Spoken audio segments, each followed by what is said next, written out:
नमस्ते। Stock market कभी ऊपर तो कभी नीचे, पर क्या कभी सोचा है कि आखिर ऐसा क्या होता है जिससे ये कीमतें हर दिन बदलती रहती हैं?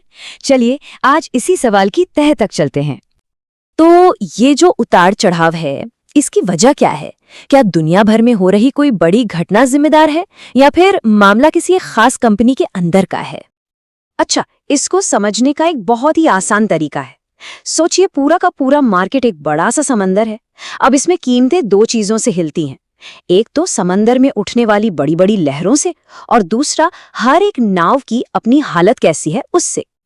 तो चलिए पहले इसी समंदर की सबसे ताकतवर चीज यानी बड़ी लहर की बात करते हैं, और इसका एक जबरदस्त उदाहरण है एक बड़ा व्यापार समझौता। हुआ ये कि हाल ही में भारत और अमेरिका के बीच एक बहुत बड़ा ट्रेड एग्रीमेंट हुआ। अब इसके तहत हुआ क्या, जो भारतीय सामान अमेरिका जाता था उस पर पहले लगता था 50% का टैरिफ, अब वो घटकर सीधा 18% पर आ गया है। ये मार्केट के लिए वाकई एक बहुत बड़ी लहर जैसी खबर है। और इतना ही नहीं, इस समझौते में एक खास बात और है, सेक्शन 232 एग्जेम्पशन। अब ये सुनने में भले ही टेक्निकल लगे, पर इसका मतलब सीधा सा है कि ऑटो और ऑटो पार्ट्स जैसी कुछ इंडस्ट्रीज को टैरिफ में और भी ज्यादा छूट मिलने की उम्मीद है। तो अब देखते हैं कि ये जो बड़ी लहर आई है, ये कुछ खास नावों को कैसे ऊपर उठा रही है। और यहां हमारी नजर सीधे जाती है ऑटो सेक्टर पर। एक मिनट, सवाल ये उठता है कि समझौता तो हजारों मील दूर हुआ है, तो फिर यहां भारत में किसी कार पार्ट्स बनाने वाली फैक्ट्री को इससे क्या लेना देना? क्यों फर्क पड़ना चाहिए? इसका जवाब इन आंकड़ों में छिपा है। देखिए, लहर तो एक ही है, पर इसका असर हर नाव पर एक जैसा नहीं होता।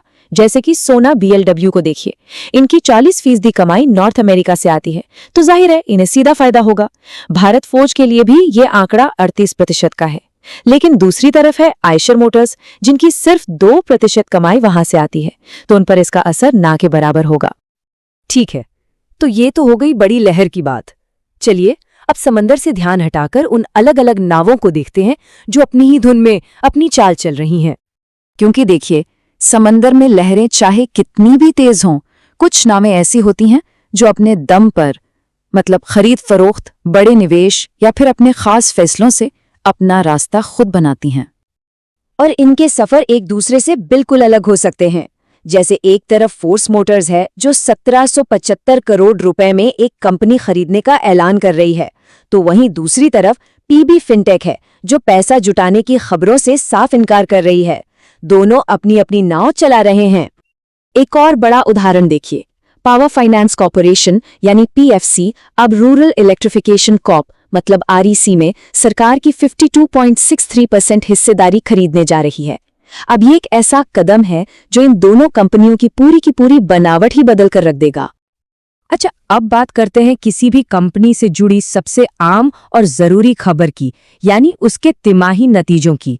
इसको आप ऐसे समझ सकते हैं कि ये हर नाव का हेल्थ चेकअप है, उसका रिपोर्ट कार्ड है।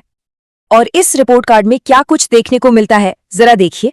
एक तरफ कल्याण ज्वेलर्स का नेट प्रॉफिट 90% उछल गया, तो टाटा स्टील का प्रॉफिट 2730 करोड़ रुपए पर पहुंच गया।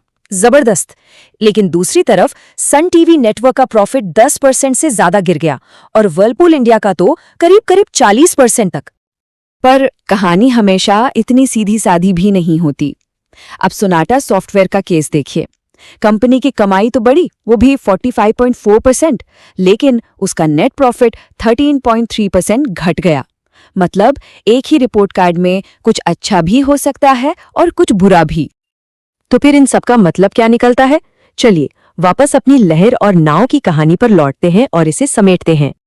तो बात सीधी सी है, बाजार की खबरों को समझने के लिए दो चश्मे लगाने पड़ते हैं। पहला है बड़ी लहर का चश्मा, इससे बड़े बड़े आर्थिक या राजनीतिक फैसलों को देखना है जो पूरे सेक्टर पर असर डालते हैं। और दूसरा चश्मा है हर एक नाव का, इससे हर कंपनी की अपनी खबरों पर नजर रखनी है, जैसे उसके नतीजे कैसे आए, वो किसे खरीद रही है, या उसके अपने क्या प्लान्स हैं। बिल्कुल, जैसा किसी ने कहा है, मार्केट को अगर सच में समझना है तो बड़ी बड़ी लहरों पर भी नजर रखनी होगी और छोटी छोटी नाव की हर एक डिटेल पर भी। दोनों ही बेहद जरूरी हैं। तो अब अगली बार जब कोई भी बड़ी खबर सामने आए तो बस एक सवाल खुद से पूछना है, ये जो कहानी है ये लहर की है या किसी एक नाव की?